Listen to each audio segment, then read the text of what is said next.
ना पुतिन ना ट्रंप इस बार गणतंत्र दिवस पर ये होंगे खास मेहमान। सेना के कुत्ते और बाज करेंगे परेड, लेकिन सुरक्षा को लेकर हाई अलर्ट। क्या आप तैयार हैं देश के सबसे शानदार उत्सव के लिए? 26 जनवरी आने वाली है और इस बार का गणतंत्र दिवस इतिहास रचने जा रहा है। कर्तव्य पथ पर जब हिंदुस्तान की ताकत दिखेगी तो दुनिया देखती रह जाएगी। लेकिन इस बार बहुत कुछ ऐसा होने वाला है जो आज से पहले कभी नहीं हुआ। एक तरफ वीआईपी कल्चर को खत्म करके सीटों के नाम नदियों पर रखे जा रहे हैं, दूसरी तरफ सेना की एक नई बटालियन दुश्मन के होश उड़ाने के लिए तैयार है। और हाँ, सुरक्षा एजेंसियों ने दिल्ली में एक गंभीर चेतावनी भी जारी की है, मेहमानों और सुरक्षा से जुड़ी हर वो बात जो आपको जाननी चाहिए। सबसे पहले बात करते हैं उस सवाल की जिसका जवाब हर कोई जानना चाहता है, इस बार हमारे मुख्य अतिथि कौन होंगे? काफी समय से चर्चा थी कि शायद रूस के राष्ट्रपति पुतिन या अमेरिका के डोनाल्ड ट्रंप आ सकते हैं, लेकिन पीएम मोदी ने एक अलग ही मास्टर स्ट्रोक खेला है। इस बार एक नहीं बल्कि 2 मुख्य अतिथि गणतंत्र दिवस की शोभा बढ़ाएंगे। यह है यूरोपीय परिषद के अध्यक्ष एंटोनियो कोस्टा और यूरोपीय आयोग की अध्यक्ष Ursula von der Leyen. Bharat और यूरोपीय संघ के रिश्तों को मजबूत करने के लिए यह फैसला लिया गया।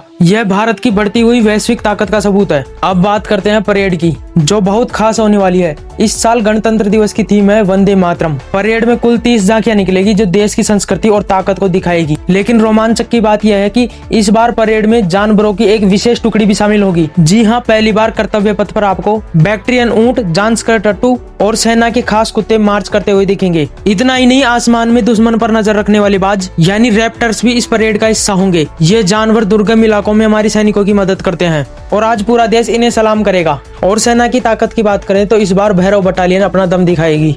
यह सेना की नई और घातक बटालियन है। हालांकि इस बार वायुसेना का तेजस विमान परेड में शामिल नहीं होगा, लेकिन निराश ना हो, आसमान में राफेल और सुखोई जैसे फाइटर जेट्स अपनी गर्जना से दुश्मनों का दिल दहला देंगे। इन विमानों का करतब देखकर हर भारतीय का सीना गर्व से चौड़ा हो जाएगा। दोस्तों, मोदी सरकार ने इस बार वीआईपी कल्चर पर भी एक विशाल प्रहार किया है। अब तक गणतंत्र दिवस समारोह में वीआईपी और वीवीआईपी की सीटें अलग होती थी, लेकिन इस बार से वीआईपी शब्द को हटा दिया गया है। अब बैठने वाली सीटों के नाम भारत की पवित्र नदियों के नाम पर होंगे, जैसे गंगा, यमुना, कावेरी और नर्मदा। बीटिंग रिट्रीट समारोह में भी दर्शक दीर्घा का नाम भारतीय वाद्य यंत्रों जैसे शंखनाद स्वरम और जल तरंग के नाम पर रखा जाएगा।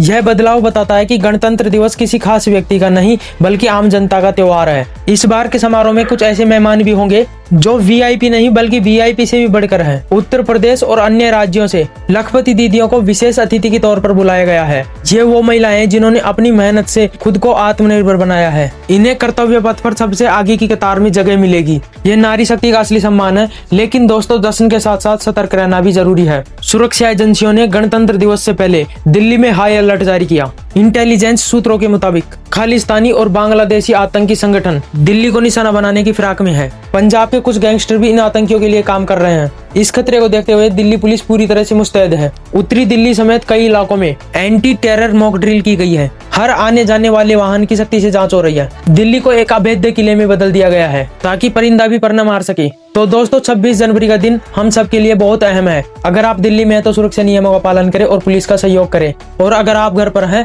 तो टीवी पर इस भव्य परेड का आनंद जरूर लें। यूरोपीय मेहमानों का आना, जानवरों की परेड और वीआईपी कल्चर का खात्मा, ये सब बताता है कि भारत अब बदल रहा है। आपको इस बार की तैयारियों में सबसे अच्छी बात क्या लगी? क्या वीआईपी कल्चर खत्म करना एक सही कदम है? अपनी राय हमें कमेंट बॉक्स में जरूर बताएं। इस वीडियो को अपने दोस्तों और परिवार के साथ शेयर करें और देश प्रेम की भावना को जन जन तक